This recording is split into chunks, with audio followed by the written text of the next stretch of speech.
before we get started, Steve, it'd be great to hear more about your background and how you go from being a McKinsey consultant and working at Standard Chartered Bank and getting a PhD and ending up as president of Hult Business School. So it'd be great to get an overview of your background. Sure. Pleasure to be here. Yeah, so 15 years ago, Bertil Hult, who is a Swedish self-made billionaire. He's the founder and owner of EF Education First, which is the world's largest private education group. And he's the financial benefactor of the school. He offered me the role of president of Hult, because in his words, I was smart enough to run a company, but stupid enough to have a PhD. And he thought that was perfect for someone to run a business school. And he told me, at the time he offered me the job, that I could do anything I liked with Hult. And you know, I really saw Hult as an opportunity to combine my love of academia early in my career. When I started on my PhD, I wanted to be a professor with the business skills I'd accumulated from my time at McKinsey and Standard Chartered.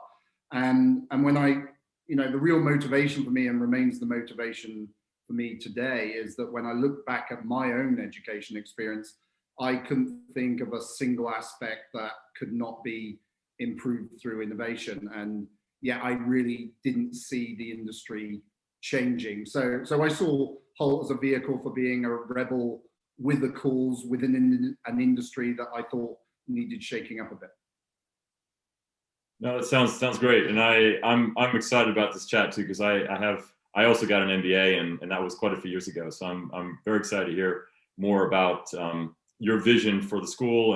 And before we get there, though, it'd be great to get some more facts and figures about Hult and sort of Hult's mission. Sure.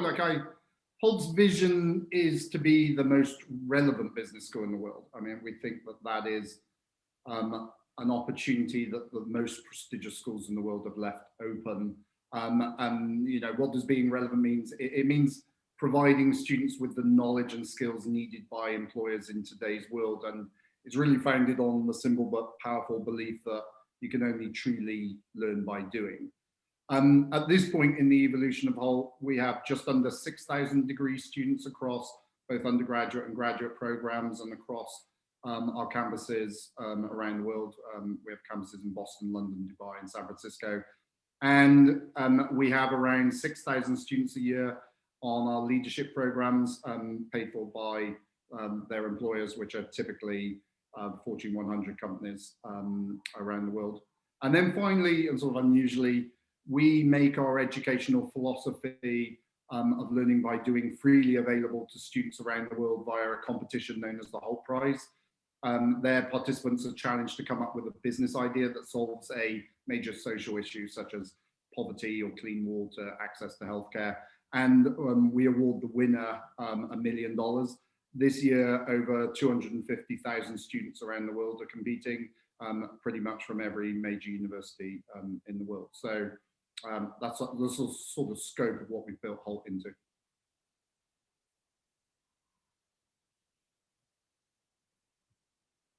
$6,000 students. I mean, that's some serious scale, and you're also it's obviously a university or a business school which spans multiple locations.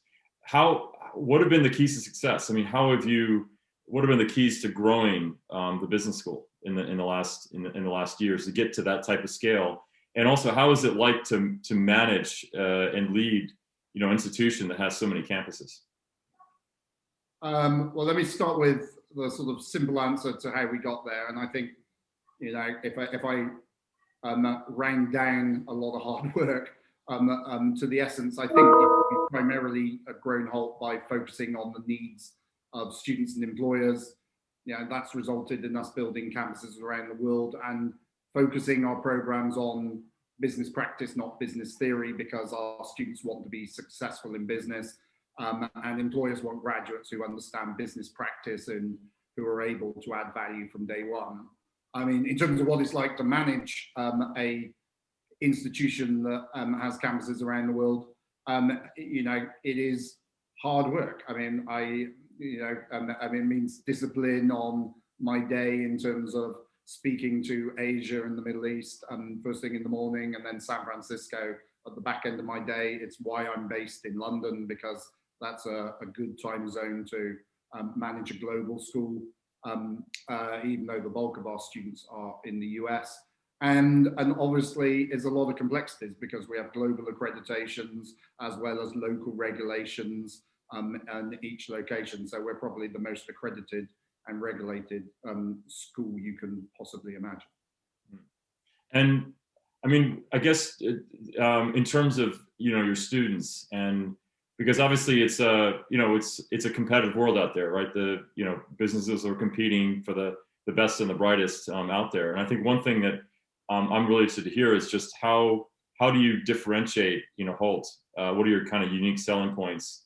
You know, if you're a prospective student and you're looking to go to business school, how do you look at Hult, or how should a student look at Hult compared to, say, a Harvard Business School or a you know, Wharton Business School, compared to, say, you know, a Copenhagen Business School? I mean, what are the, you know, what are your key kind of unique attributes compared to these types of schools?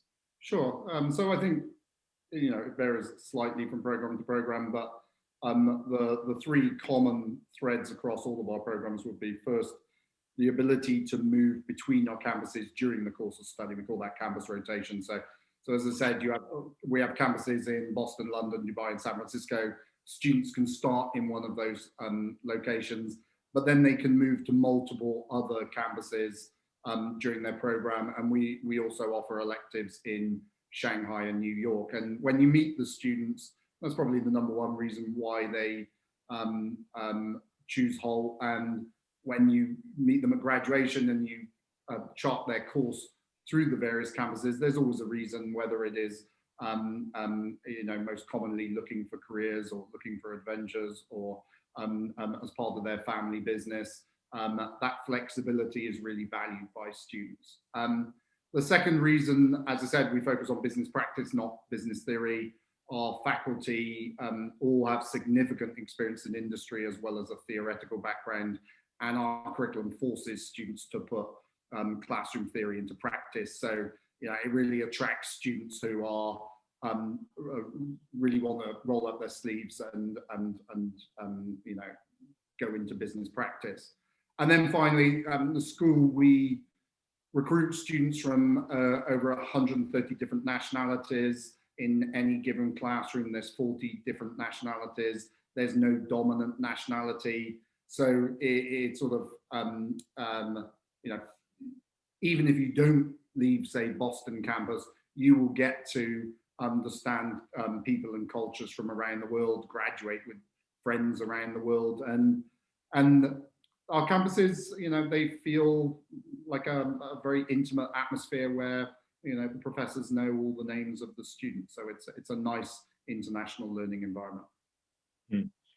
And in terms of, like, I mean, what's the mix in, I mean, I presume you guys rely heavily on adjunct professors from, you know, from industry, right? That's is that a? No, you know, we did at the start, but now at the scale that Hult's grown to, we have a lot of full-time faculty.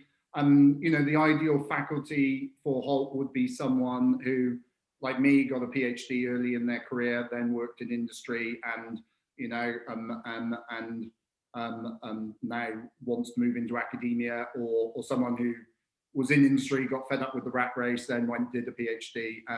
You know, but all of our professors are hired because they have a great ability to teach, and so it's that sort of theoretical knowledge plus practical experience plus ability to perform in the classroom is our hiring criteria for faculty. And at this point, I mean, I guess 60–70% of all of our classes are delivered by full-time faculty.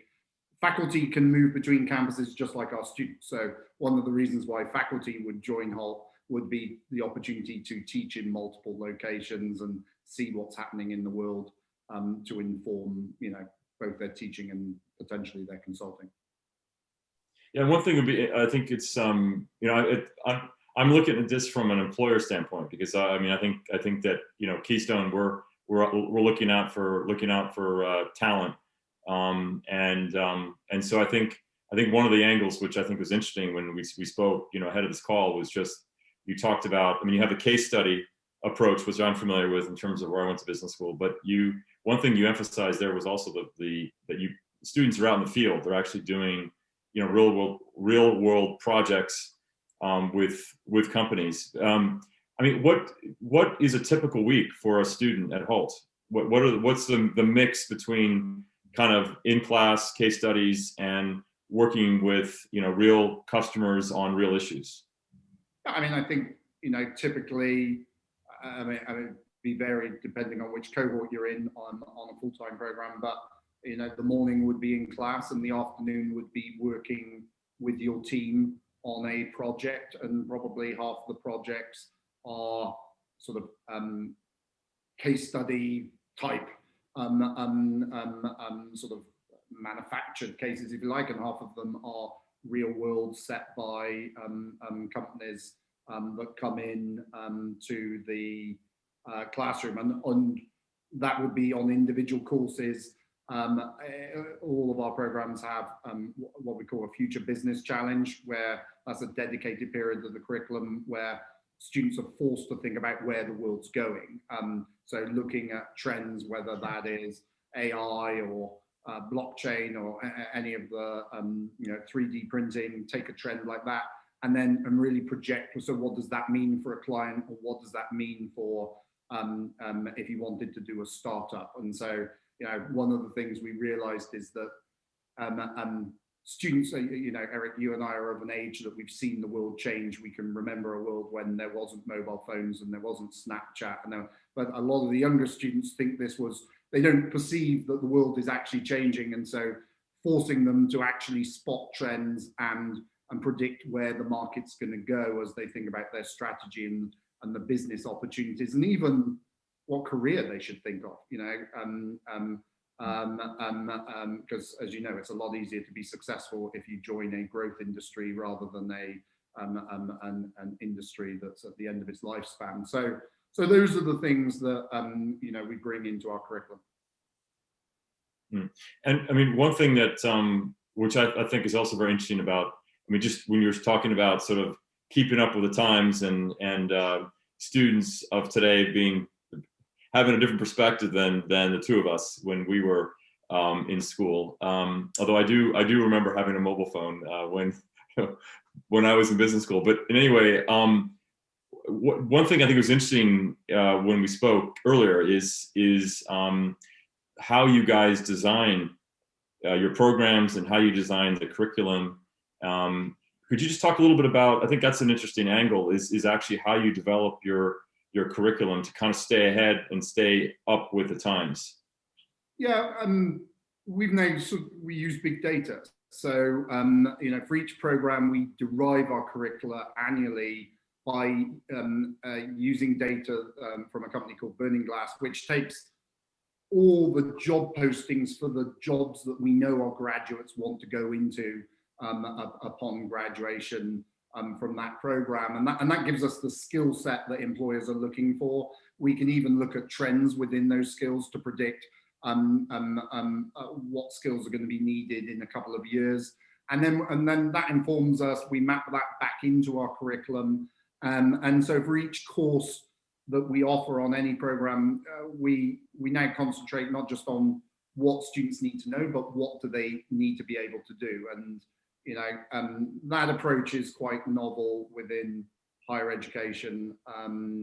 Most schools would rely on, say, a corporate advisory board and their own faculty to inform them, and they would tend to concentrate on knowledge more than skills. But we're really trying to take the perspective of what does an employer want into all of our programs to make sure our graduates are job ready.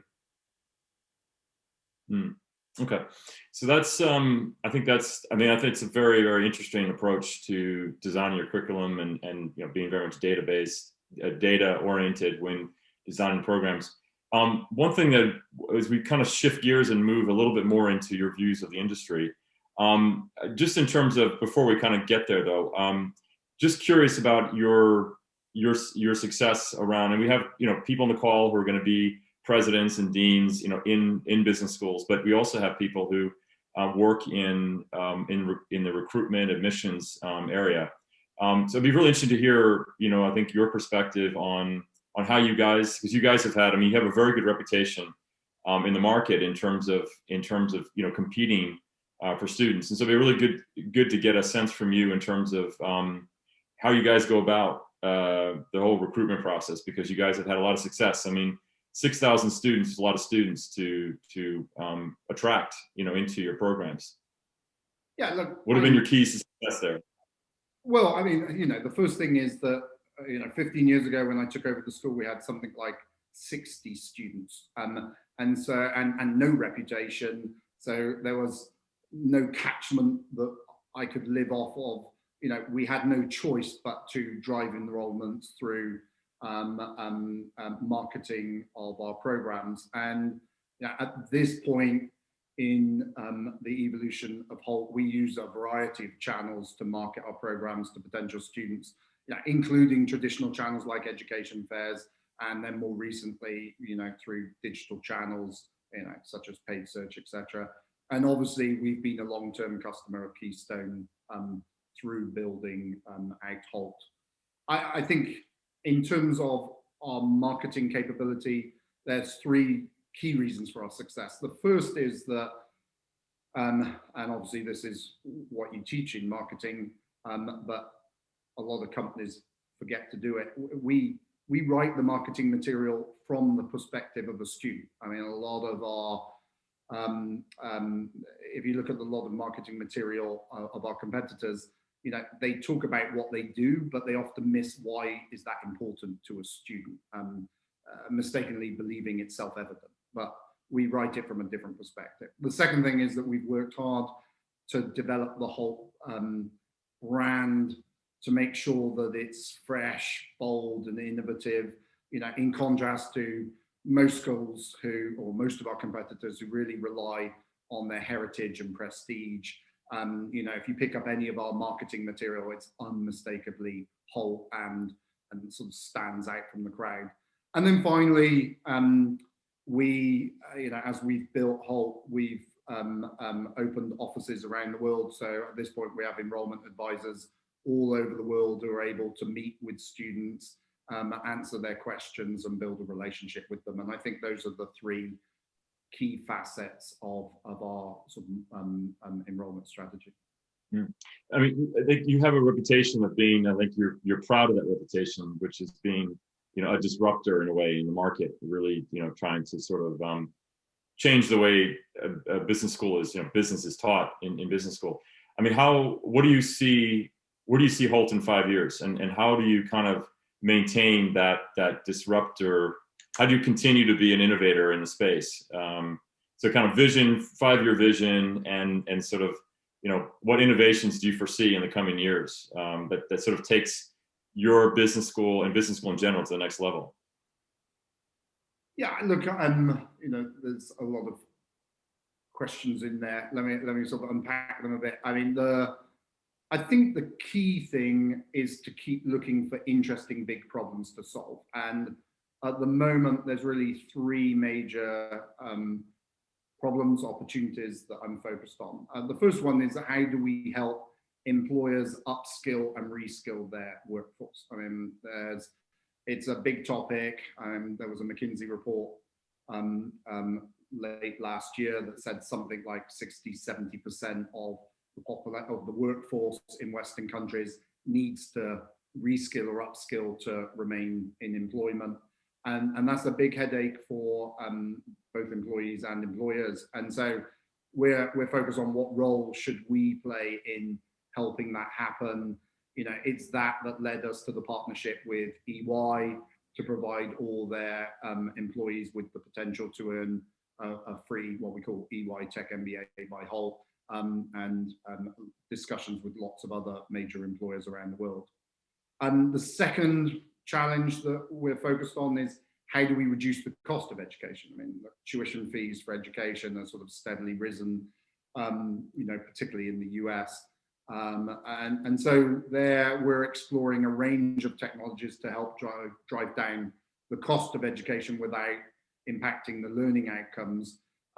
Obviously, like most schools, we're playing with various forms of online education and have launched online programs.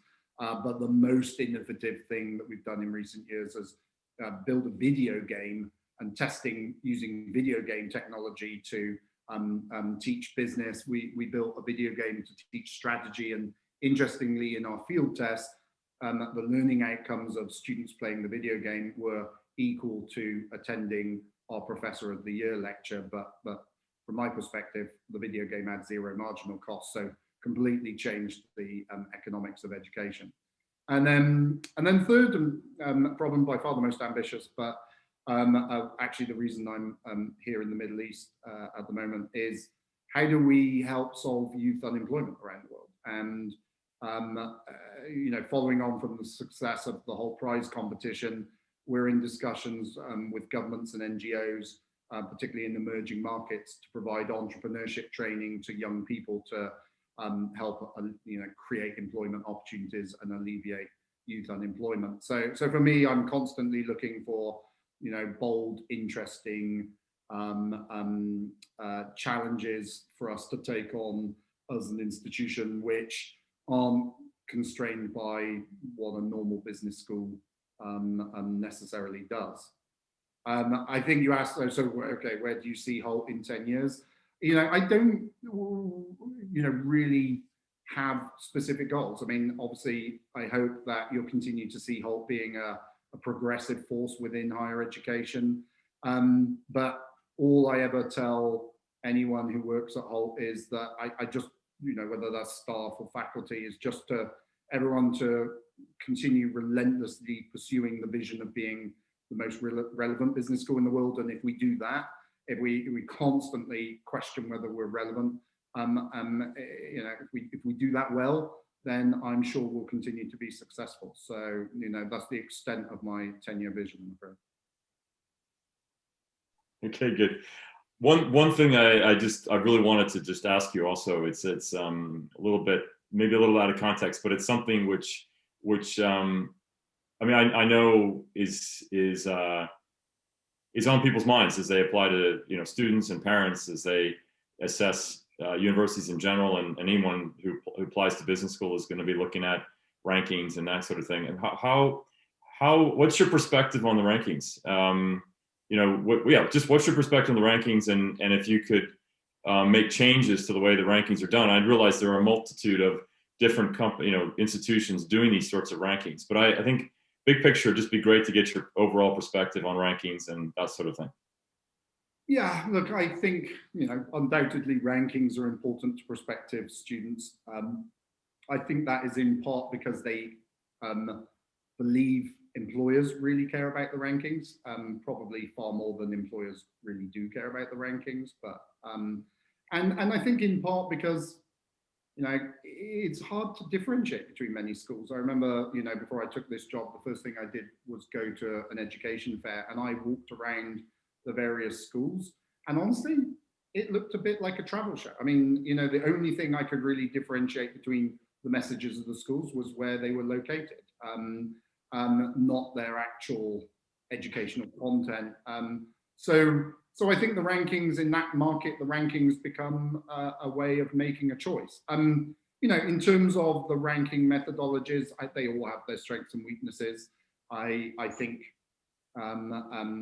you know, something like the Financial Times, where a lot of the data comes from the alumni themselves rather than the school, is probably, you know, a more robust methodology. But honestly, you know, my focus isn't so much on that, or in any given ranking. You know, what we're focused on at Holt is making sure that we have a compelling and unique story to tell. And if you can differentiate from the market, then of course you're less at the whim of where you fall in the rankings. Okay, we have some questions from the audience. So I think just to go through them, we have a question here. How do you assess teaching abilities when you're recruiting lecturers? That's the one of the first, and that's the first question. We also have a second question. Okay, yeah. So the first question is, you know, the vast majority of our faculty at the time of interview will have taught at another institution, and they will come with teaching evaluations, so we use those. Second of all, you won't get a contract from Holt, which is full-time off the bat. You will start as an adjunct professor teaching typically an elective, and then you prove you do well in the Holt classroom, and then ultimately that will lead to more and more teaching, and ultimately a full-time faculty position within Holt. So that's our hiring process. And I mean, if you look at the backgrounds of your full-time professors, I mean, what's the mix between sort of academic teaching experience and having experience from industry? They would have probably more time in industry than necessarily, you know, teaching, but all of them would bring significant teaching experience. So, you know, into the classroom. So, yeah, I mean, probably, you know, if you forced me to say 20 years in industry and 10 years of teaching before they come to Holt. You know, a lot of them, particularly the ones who took PhDs early in their career, have taught continuously whilst they've been in industry because they love academia, they love teaching. So, you know, it varies, but the key thing is that, you know, one of our professors on new product launching founded North Face, and you know, one of our professors who teaches accounting was CFO of Amex and things like this. So it's like, you know, we have venture capitalists talking about you know, teaching fundraising and such like. So it's those kind of people that we're keen to bring into the classroom. Now it isn't as simple as just bringing a CEO in the classroom. A CEO, you know, is very popular, but once they've run out of war stories, they're not so good in the classroom. So you need someone who can combine the sort of academic frameworks with the ability to teach case studies and such like, and pose interesting projects for the students to work on with the war stories that the students crave. And you know, it's interesting, if we ever throw a professor into the classroom who's only got a theoretical background, the students can sniff it out very quickly, and particularly on the programs with work experience such as the MBA and EMBA, or of course our executive education programs. The students can spot someone who only knows theory, but hasn't really been in the real world. So you talked about, is just a follow-on question from one of the listeners. You talked about earlier about how you've been use big data to help design your curriculum and sort of stay up to date and stay current. What's the feedback loop? I mean, do you have a feedback loop with industry? I mean, do you have, like you mentioned that do you have an advisory board, or I mean, how do you get input from industry and companies in general that are doing the hiring as it relates to your curriculum? Yes, well, I mean, we have a longer sort of cycle feedback loop by talking to the major employers of our graduates, but that's a much more qualitative approach. The sort of big data is really used to make sure that we're tuned into what skills, and you know, and the weakness of any advisory board, even if you have a large advisory board, is still the perspective of those individuals in those particular companies or those particular industries. You know, by using the Burning Glass data, we just make sure that we get a very wide perspective on you know, on what employers are actually putting into their job adverts. So. Okay, just to move on to another question from the audience. The question is, how does the rotating campus model work operationally? Do they deliver a dedicated theme or a stream of a program? So it's I guess the question is obviously about how do you make this a seamless experience for students? And I guess the other, I think, interesting question is, are there some do certain campuses have a specific specialization? Yeah, so operationally, all our programs are taught in lockstep, and you can only rotate between campuses at certain points. in the program. But the way we've designed, I mean, the advantage of taking over the school when it was tiny was we built the campuses. Everyone's on the same IT platform for everything. When they turn up in another campus, I mean, the names of our organization are all consistent, so they know who to talk to for what. Even the design of the campuses are very similar. We try to give each one a unique flavor, but ultimately the base design of our schools is pretty familiar. So students can sort of move seamlessly between campuses without duplicating or missing anything in the curriculum. In terms of specialization of the campuses, we don't allow any campus to sort of really specialize on a big theme such as finance or strategy or marketing.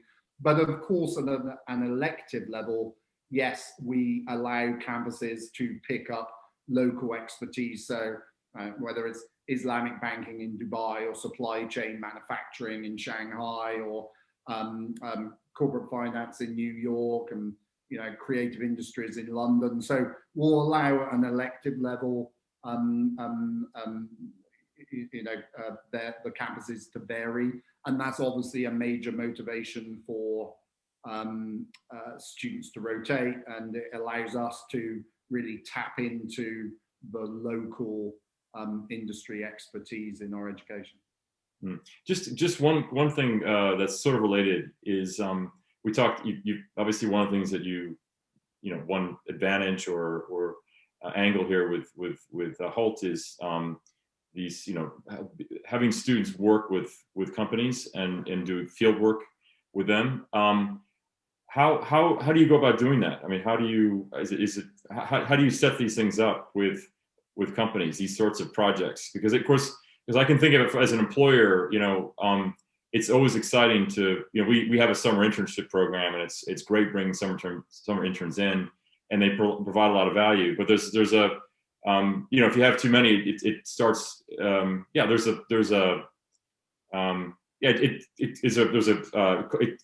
it's problematic when it comes to managing. If you have too many interns, it gets problematic from a management standpoint. But how do you go about doing that, working with companies on the fields of study? Yeah, I mean, we've had to iterate that in order for it to scale up and continue to work with employers. And so one of the key insights in how we design our projects with employers is to create a challenge that multiple teams can work on in parallel, right? So the company sets a challenge, the teams will get time all together with the management team to answer questions, and then they will compete to present to the client at the end of the project. That, from an employer's perspective, that is very efficient because it's not much more time to deal with 10 teams than it is to deal with one team. And at the end of the day, you only need one team to come up with a good idea to make it worth your while. Obviously, if we kept to one client, one team model, well, at the scale of Hult, we would need lots of companies and lots of problems. And from an employer perspective, if you don't like the output of that team, well, it was a waste of your time and you don't really want to do it next year. So by having this multiple team approach, we've been able to keep employers coming back year after year because they find value in the insights of the students. And so we just have to work with companies to come up with an interesting challenge for the students. And we find companies both through corporate relations as well as through, obviously, we hire professors with industry contacts. So the professors have good industry contacts to source projects. Yeah, and then I have another question that's related, actually. And part of it you've already answered, but the question is, do you have specific corporate partners with whom you work with over time? Or are you sourcing companies for projects on an ongoing basis? And if we're always sourcing. So there'll be companies that sort of come back.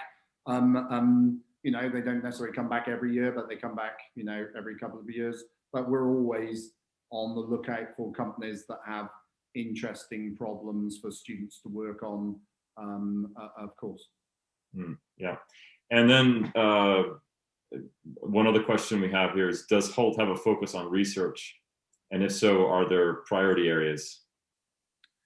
Yeah, so, I mean, early on, we were sort of unashamedly a teaching school, focused on teaching excellence.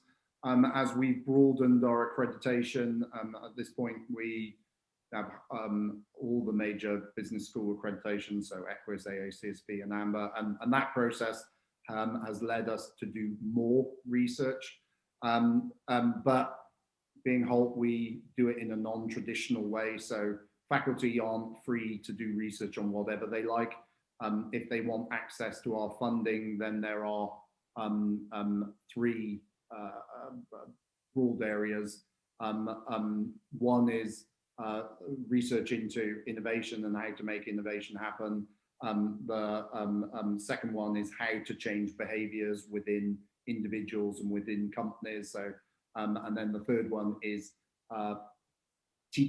research on various teaching pedagogies, because it's interesting, you know, when you look at the research areas, there's not a lot of people doing research into the effectiveness of higher education. Most education research is a sort of K-12 level.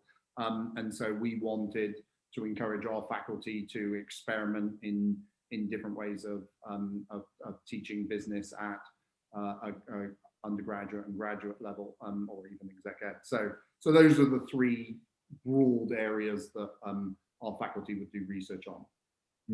What are some things, and you may have already touched on this, but just to ensure, are there some sort of big areas, as you know, we talked about research, but there's some big sort of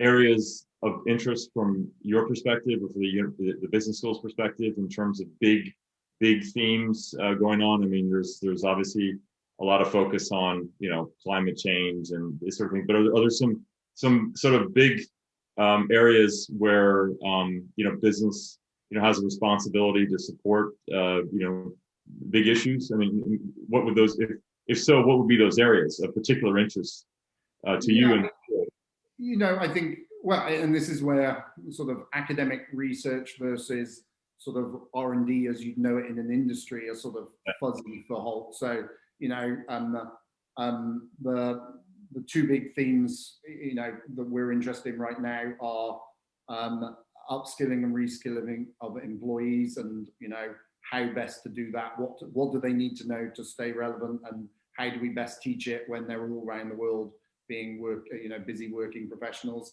And then the second one is innovating in how we teach business with a particular lens on driving down the cost. So, you know, now that's probably not the typical sort of academic research that, you know, you potentially, but from my perspective, those are very much things where I'm interested in the research output to drive the strategy of the school. So I'm almost like the first customer in line for the output of that research.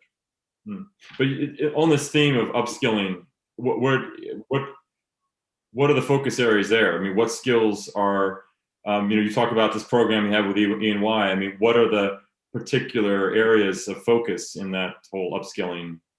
Yeah, I think there's two broad themes you could characterize. One is, well, maybe three. One is how, you know, in a world that's changing so rapidly, how do you problem solve your way out when you can't really, you know, how do you predict the future, and, you know, in an unpredictable world? So sort of problem solving in a complex environment, that is one very basic skill that companies need increasingly, because, you know, they just can't rely on, well, we've always done it this way, therefore it will work into the future. No, they have to think differently. You know, in that vein, the second thing would be understanding technologies such as, you know, AI, 3D printing, you know, autonomous vehicles, you know, CRISPR, blockchain. I mean, you can name a whole bunch of disruptive technologies. You know, some people call them exponential technologies.